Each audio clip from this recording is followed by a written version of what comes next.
Welcome to exploring the mystical side of life. Hi, this is Linda Lang from ThoughtChange.com, and I'm here today with Aisling Mooney, angel intuitive and spiritual coach. Welcome, Aisling. Hi, Linda. Hi, everybody. Lovely to be here. I think we are going to have a great conversation. The topic today is on money and the spirituality of money. A lot of people don't put those two things together. A lot of people think that money is evil or the root of evil, but that's not necessarily the case. We were thinking we were going to talk about angels today, and then you got this hit. It's about spirituality and money. So I started to think about this. Okay, angels, if this is what you want us to talk about, what is the one thing that can make the biggest difference if we got it, like the one light bulb moment? If we all just got this, it would be like the boom. So it's like money, it doesn't really have a soul. It's just an energy that we use. It's a currency that we use to navigate our daily lives. It affects our planet negatively or positively, depending on whose hands it's in. And I believe I'm a light worker, you're a light worker, many people listening to this. I feel that wealthy people with heart, and I'm talking about light workers, have the ability to change this world. And I think it's time for the poverty consciousness to stop, or the giving away our gifts for free because we're stuck behind this belief or this stuff that's running around, and it's centuries old, of that we need to give our gifts away for free, over delivering, undercharging, and running ourselves into the ground. And I was there, Linda, and maybe you have been there on your own journey, where I literally put my healing work before everything else, including myself and my family, and ended up in that place of burnout with the stress of just over giving, over delivering. And I'm very grateful for that moment, because it was the way back. So things have to change. I have to put my prices up. I have to start allowing myself to receive an appropriate amount to the skills that I have. If I put in the hours and put in the study, I'd expect after a certain amount of years to be accepted as an expert and to have a really good salary coming in. And most of the light workers, myself included, it's 10 years, it's 12 years, it's a lifetime of a spiritual journey and exploration. And yet we still have this block around receiving for the mastery that we bring to our clients. Like some of the transformations, you can't put a price on them. Well, it really is priceless. Some of the work that we do is priceless. And I just feel that it's time, and it's difficult, isn't it? It's difficult for us to stand up. It feels selfish, it feels mean, it feels greedy, it feels like too much. I know for a fact the money that I receive now, because I allow myself to be very well paid now for my work, but the money that I receive now, I take care of myself, my family, I receive a good salary. But then what? It's like light workers want to give back. We want to employ other light workers in our community. It becomes this beautiful network, this beautiful sharing of services and sharing the wealth that we have. I have never met a light worker that doesn't want to give to charity, that doesn't want to leave a legacy after they've gone that will make this world a better place, that will continue to make this world a better place.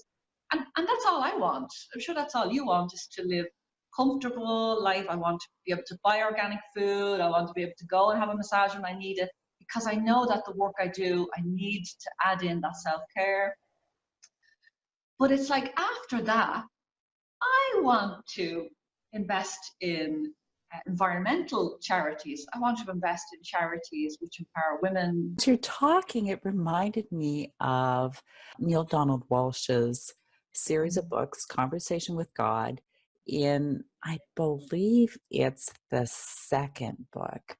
He actually says that if we would like totally wipe away our structure of money and payment and instead pay every living soul, say $50,000, that everybody would do what they wanted to do, what they loved to do, what they were good at doing, and everything would get looked after, and the world would be a very different place than it is today. And I thought, what an amazing idea.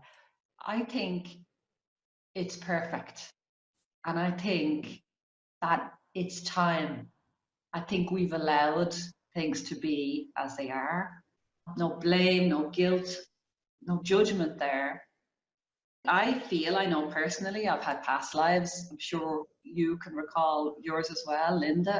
If you're a light worker on this planet at this moment, there's the chances that you have been tortured, killed, murdered, maybe even many, many times in past lives. So unless you heal that through some self-awareness, bringing awareness to those beliefs that are blocking you, but unless we recognize that that happens and that our ego, the ego gets such a bad rap, but it's really just keeping us safe in our comfort zone. It's really just keeping us safe. So it's about healing that past life beliefs and that fear. So it's nothing to do about that money. It's about I'm becoming more visible. If I go and create an online course with healing, I'm becoming more visible, I'm becoming out there. And it's just this feeling of not being safe. This is the safest time in centuries. Centuries. This is the safest time to be a light worker and spiritual teacher. It is the time for us to stand up bit by bit together. We can't do it on our own. We need to get together in communities and groups and help each other, support each other to really embrace this wealth consciousness so that we can go up that ladder. We can be on that par and we can create beautiful, wealthy communities that is not top down. It's more of let's how can we contribute to this network of light workers, and each one of us that becomes wealthy just becomes this light, this rich, abundant light out into our own communities, whether that's online or physically.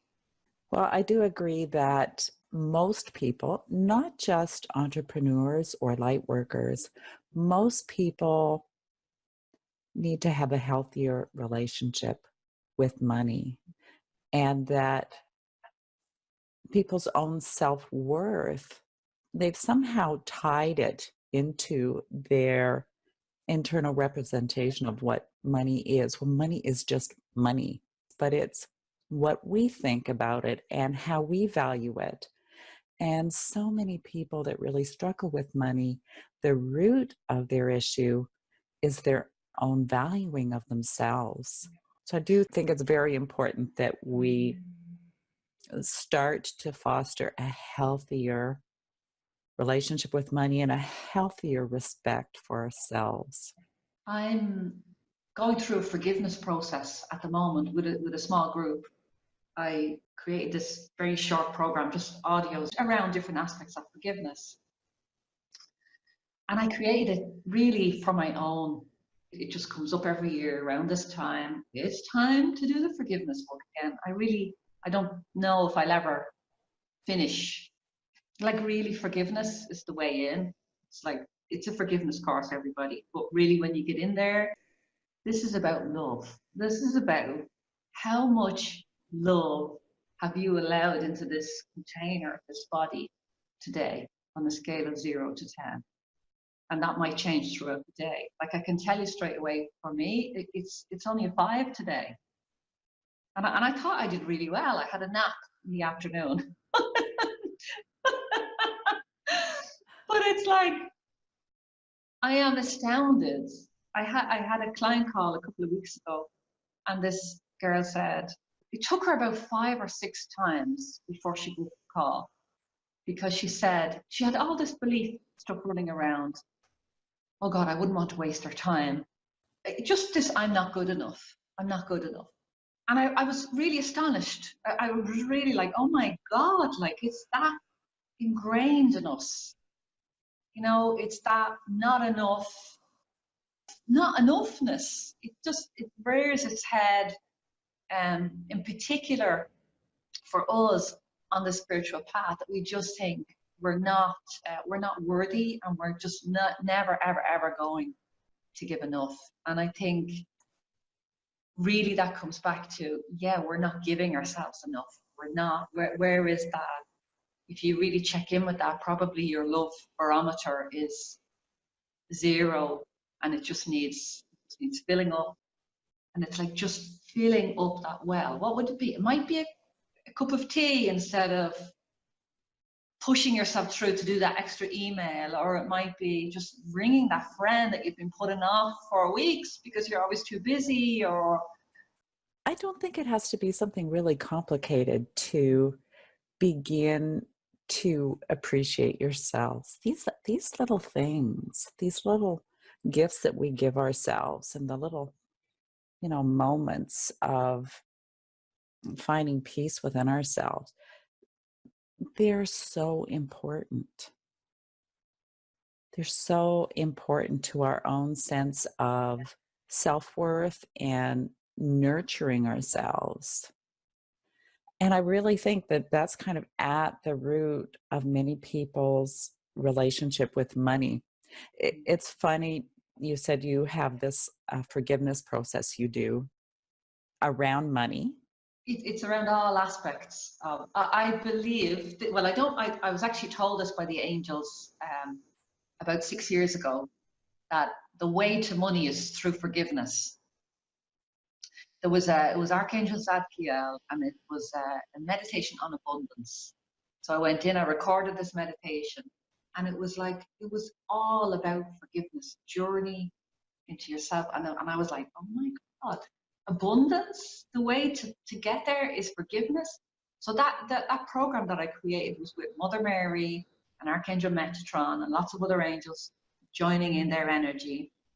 But it's on healing past lives, which we talked about, healing your relationship to the earth, Lady Gaia, your inner child. That was really, really powerful. If you saw that video or that shot that I posted on my blog, I was completely, an orb completely took over the whole picture. It's incredible. And that was the energy of Mother Mary and Metatron stepping in, helping me with my own forgiveness process, and just infusing that program, that course with it. Very simple, but it's every aspect. But these are the ones I can think of. Another one is your body. So I did that this morning myself. And it just brings you to different parts of your body and just helps you to bring forgiveness there to old wounds, old trauma, anything that's held. So to answer your question, I believe that when we bring forgiveness to all of it, when we look at it from all angles, all aspects, the result is a richer life. When we fill our well with love, which is the currency of the universe, which is the richness of life, it's a magnet. It's like you fill yourself with love. It's like people want to work with you. Clients want to give you money. You win on a lottery ticket. You find money on the street. That joy is just a magnet. So I actually haven't focused on specifically abundance in the course, but I've said, let's do all of this. I'm practically guaranteeing you that when you lift your whole vibration, you just become this money magnet, or this magnet for a richer, more abundant life. Well, I definitely agree. I actually have a money program as well that was downloaded to me from my spiritual guides. And it's an amazing program where we release all kinds of emotions and beliefs and, vows and promises and past lives. And then we build a healthier structure on the basis of grace. And there is a module on forgiveness. It is a really really powerful healing. I'm almost going to say it's a necessity, really, because when there's forgiveness, I mean, you just automatically let go of all of that stuff when you really forgive. And then you can get to an even deeper level of compassion where forgiveness isn't even necessary, that there's just love. Actually, I'm giving it now, and I've given it before, and I've done it privately to myself. And the amazing thing to me was the level of self-love and self-appreciation that came out of that program and is coming out of the program for the people taking it now as they start to release all of this baggage that just weighs them down and really doesn't serve anyone. You know, I think it's Denise Stuffield Thomas. There's a lot of work around money blocks, but she says, what's your love story with money right now? You know, is it a love-hate relationship, or is it absolutely madly crazy in love? Is it young love? Is it mature love? Like, what is your relationship with money? And a lot of us really have this love-hate. You know, we're not in a romance with our money. We're not. And we forget that money is here for our use, our servant, if you like, that it is a tool for this world only. And we can imprint our thoughts and our beliefs and our emotions on it. So why don't more of us do a healthier imprint? That's it. Yeah, I think it's time. But it's us being brave enough to speak about it and to own our love.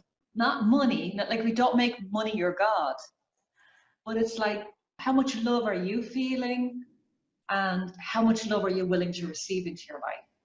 And it's directly related to how much money you're going to allow yourself to receive. I had the same experience that each time I work with the angels, forgiveness, or any of my work, it fills me up. I feel full. And it's from that place that miracles can happen. I agree. So for any of our listeners that, maybe are struggling or don't understand the relationship between their spirit and money, would you have any last words or tips to help them get on track? Forget about the money if you're starting at the very, very beginning, and just focus on filling your well. Focus on filling yourself up every single day with one little tiny act of love towards yourself. And I really believe that by filling ourselves up first, and I know that's difficult. I have 2 young kids. I'm busy like yourself, like many people listening. If I can just find those little moments to give back to me, to remember that I'm a priority too, I think that's enough of a starting point. And I think when we start to have this conversation and we start to open up, the more love you put in, the higher your self-esteem, the higher your self-confidence. And it's like, as I said, if you're in business, it's a magnet for more of what you're putting out into the world. And I think as you begin to open up to this conversation, and I think even by listening to this, lots of golden nuggets will have gone in, and it's wonderful and amazing, an amazing conversation. But I think that the teachers will show up. More people are having this conversation. I was thinking about this today, and I was thinking, wow, like Louise Hay was a millionaire. Was she any less spiritual because she had all this money? Like, what did she do with her money? I mean, there's a Hay House, there's Oprah. I think she's a billionaire. Is she any less spiritual because of that money? So it's like, we've started the conversation, we're starting to open up, but just come back to those little tiny pieces. Eckhart Tolle, I read a Facebook post there last week, and someone said, oh God, is the world really ready to meditate and change and transform? And he said, really all you need to ask is, are you ready? You know, are you ready to give that 5 minutes or 10 minutes a day to yourself? And that's what I would say. Are you ready to just give yourself a little bit of tiny act of love every single day and start there? And for the listeners that can't actually get to that place of self-love, start with self-appreciation. Find something about yourself that you can appreciate or have a little gratitude or a little respect for. And it's amazing how that love will start to foster within you. It's good. It's been fabulous having you here today, Aisling. Would you like to share your contact information? Yeah, my website is aislingmooney.com, and the forgiveness course, if anyone is interested in exploring that, is the aislingmooney.com/FAQ. That's like all the questions about that, and it's a donation. It's very easy to get in there and get started. Fantastic. And we'll put that information in the notes for easy access. So thank you again for joining us. Everyone, I hope you enjoyed this week's episode of Exploring the Mystical Side of Life. Please check out some of our other episodes. Subscribe to our channel. You can visit me at thoughtchange.com and pick up your free book of Learning to Listen. Thank you so much, Linda. Bye, everybody. Bye.